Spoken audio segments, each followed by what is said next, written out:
Hello friends, back to problem analysis. It's me Jesse. If you are interested in problem solving and if you know the basic geometry and the properties of tangents, then here is an interesting problem. Consider four identical circles such that each circle touches two other circles. A square is drawn using the touching points of the circles. Another square is drawn with each side passes through the center of one circle and also each side is parallel to one side of the smaller square. The side length of the larger square is 4 units. Then my problem is, what is the area of the blue shaded region? That is, the region bounded in between the two squares. If you want to attempt the problem, pause the video and just give a try.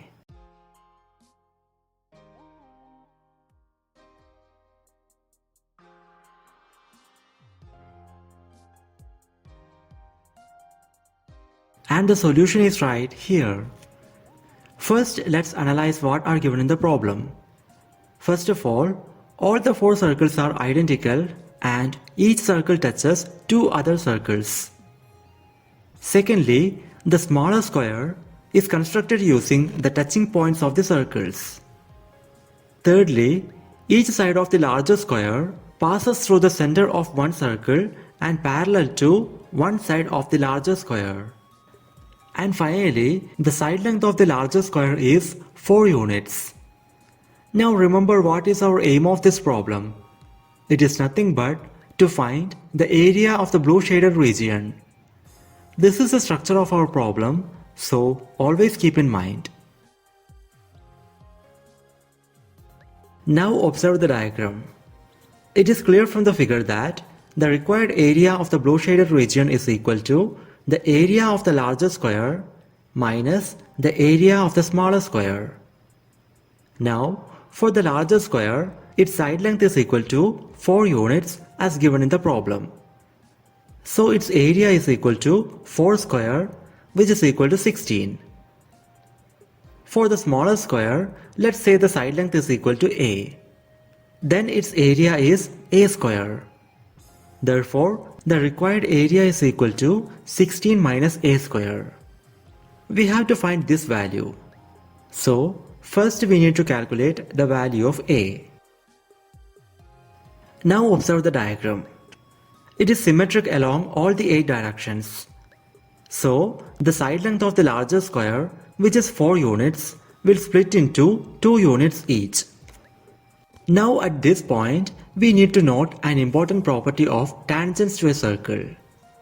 So, consider a circle and draw an arbitrary tangent to the circle.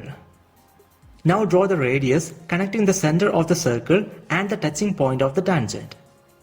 Then the fact is, tangent and radius to the tangent are perpendicular to each other. Now come back to the diagram and consider a corner of the larger square. From this point, draw a tangent to any of the adjacent circles. And then draw the radius of this circle from the touching point. Let's say the radius is r. Then, by the property of tangents we have seen, this radius will be perpendicular to the tangent. Now, again from the same corner of the larger square, draw the second tangent to the same circle, as shown in the figure. Then draw the radius to its touching point. So again by the property of tangents, this radius will be perpendicular to the tangent. Now as you can see, the rectangle formed here is in fact a square of side length r units. And the 2 unit side, which is the half side length of the larger square in our problem, is the diagonal of this square. That is, diagonal of this square is equal to 2. But we know that side length of this square is equal to r, and hence its diagonal is equal to r into root 2. So we get the equation r root 2 is equal to 2, which gives r is equal to 2 by root 2, that is equal to root 2 units. Now in the figure, for the same circle, consider these two radii. They are ending at the corners of the smallest square in our problem. The angle between these two radii will be 90 degrees because we had constructed a square as shown in the figure. Using the remaining radius, we can construct another square in a very similar way. Therefore, the angle between the specified radii should be 90 degrees. Then, as you can see in the figure, a right triangle is formed here. That has hypotenuse is equal to A, the side length of the smaller square.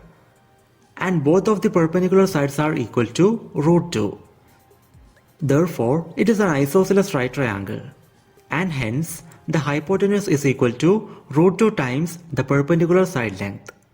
That is equal to root 2 into root 2 equal to 2 units.